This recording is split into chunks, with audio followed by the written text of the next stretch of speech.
today we're going to discuss solving exponential equations. So when we say solve the exponential equations, these are the equations in which variables occur as exponents. So ibig sabihin, in exponential equation, meron tayong mga exponent as variable. Ginagamit natin yung variable as exponent. So hanapin natin yung value ng variable na ginamit natin sa exponent. Okay? So, exponential equations, example niyan is a raised to x is equal to a raised to y. Okay? Kung saan, yung x natin and y, exponent. Yung variable natin na x and y, ginamit natin as exponent. So, what are the steps in solving exponential equations? Okay? So, number one is, rewrite the given using the same base.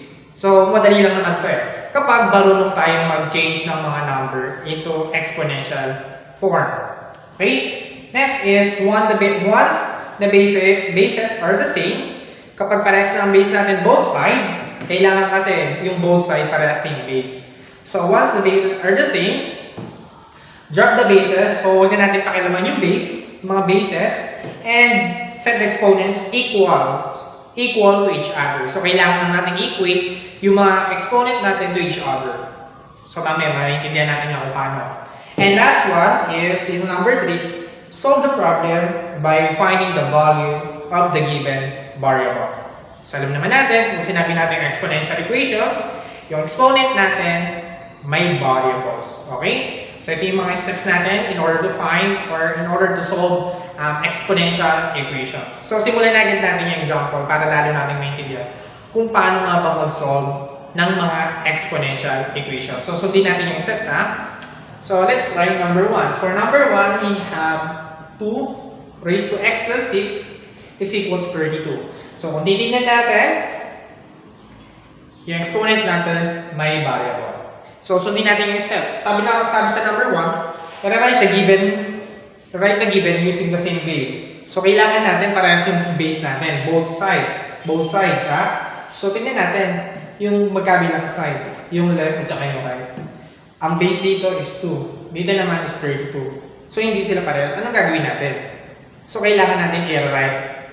Yung isang side, dapat maging kaparehas na. Ano na lang yung adjust natin? Pili natin kung ano dapat natin i-adjust. Siyempre, mas malaki. Itong 32, kailangan natin i-change to exponential form. Na kung saan, ang base niya dapat ay parehas nito, which is yung 2. So, 32. So, kapag change natin to exponential form is 2 raised to 5. Tama? 2 times 2 times 2 times 2 times 2. 2 times 2 is equal to 4. Times 2 is equal to 8. Times 2 is equal to 16. And times 2 is equal to 32. So, change natin yung number to exponential form. Ang tawag natin dito ay exponential form. So, change natin. So, rewrite natin muna. So, 2 raised to x plus 6 is equal to, ano na yung base niya ulit?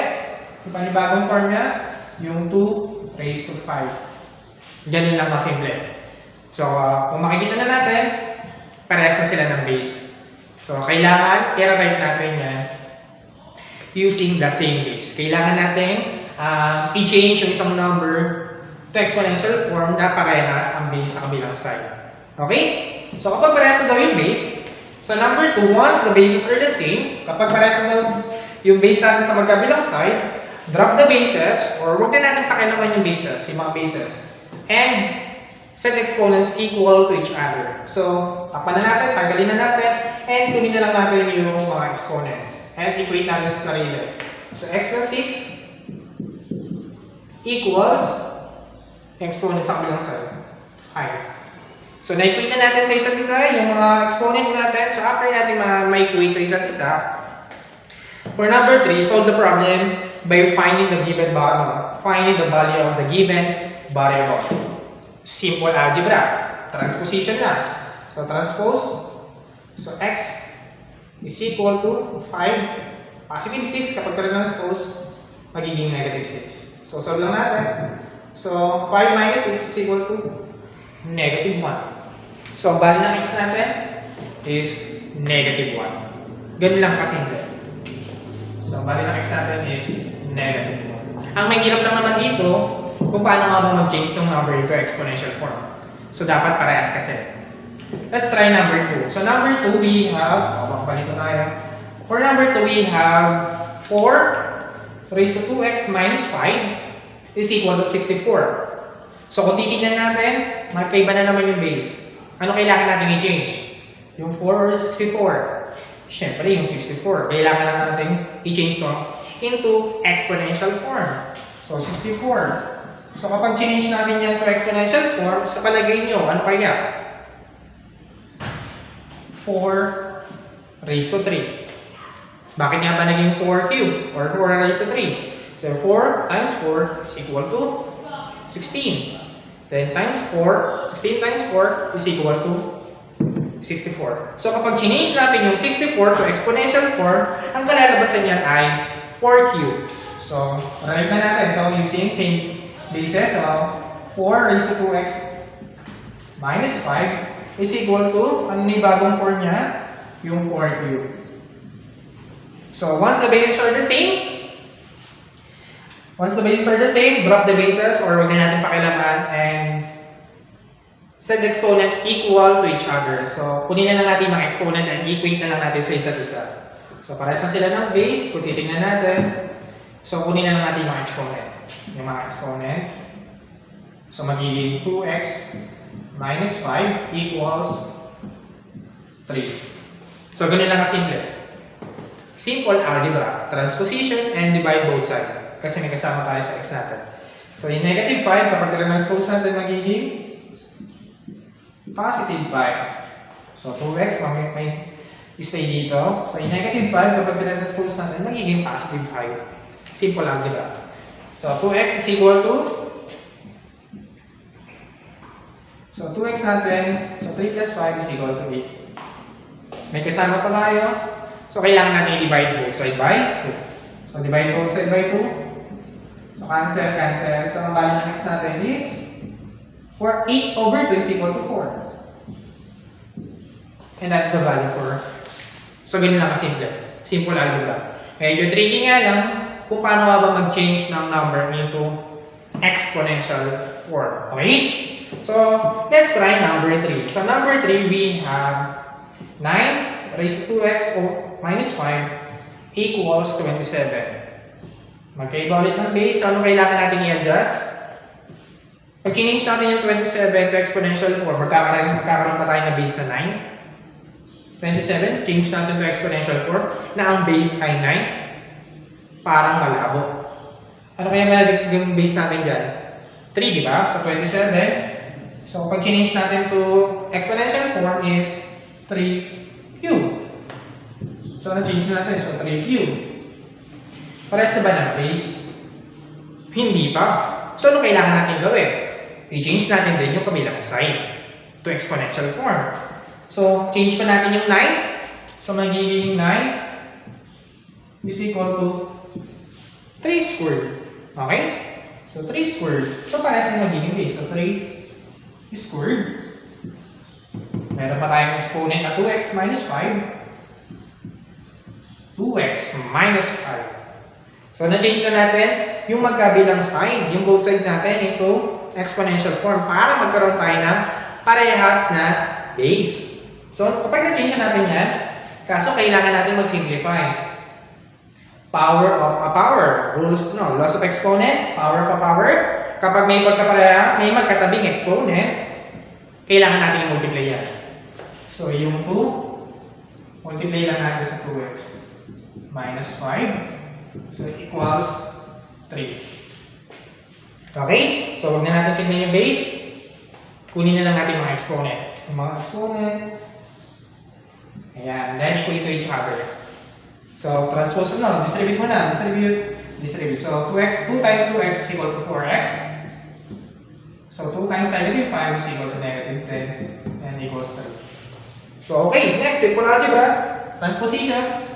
So, 4x is equal to 30 because negative 10, kapag tinanspose natin yan ay positive 10.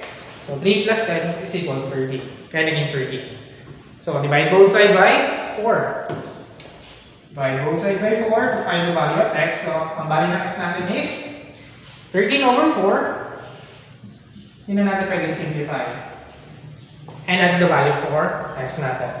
For number 3, ang value ng x natin is 13 over 4. So, okay tayo doon sa number 3. What if kung may fraction tayo? Try natin yung number 4. So, buray lang natin yung number 2. So, yung number 4 natin is 9 raised to 2x is equal to 1 over 27. Kung titingnan natin, dito 9 raised to 2x, okay lang. Pero yung kabilang sign, may fraction. Madali lang yan kapag may fraction. So, yung change muna natin yung 27 to exponential form, magiging, so, copy muna natin yung 9 raised to 2x. So, kapag change natin yung 1 over 27, or yung 27 muna sa denominator, magiging 3 cube. Tama? Tama po ba? So, kapag change natin yung 1 over 27 is 1 over 3 cube. So, ano gagawin natin yan? Kailangan natin i-reciprocal. Kailangan na natin i-reciprocal. So, pag nilagay natin yung 3 cube sa taas, sa numerator, yung exponent, mapapalitan na sign. So, magiging 9 raised to 2x is equal to 3 raised to negative 3. So, reciprocal kasi natin, kailangan natin palitan yung sign. So, kapag nagre-reciprocal tayo, nag-change tayo ng sign ng exponent natin. So, positive dito, nung inangat natin, naging negative. So, di pa rin sila parehas ng base, iset natin yung 9 to exponential form. So, yung 9, alam naman natin is 3 squared. So, magiging 3 squared raised to 2x is equal to 3 raised to negative 3. Okay, ganun lang kasimple. Power pa power, so kailangan lang natin i-multiply yan. So, kunin na natin yung mga exponent. So, 2 times 2x is equal to negative 3. Ganun lang kasimple. So, 2 times 2x is equal to 4x and negative 3. Divide both sides by 4. Cancel, cancel. So, ang x natin is equal to negative 3, 4. 3 over 4. And that is the value ng x natin. Okay tayo ba? So, ganun lang po kasimple kung paano nga ba mag-solve ng mga exponential equations. So, kailangan lang natin i-set yung dalawang sides natin dapat parehas ang base. So, kapag parehas na ng base, huwag na natin tignan yung mga base, kunin na lang natin yung mga exponent. Equate lang natin sa isa't isa, and solve for the value of the given variable. So, ganun lang kasimple. So, okay tayo ba?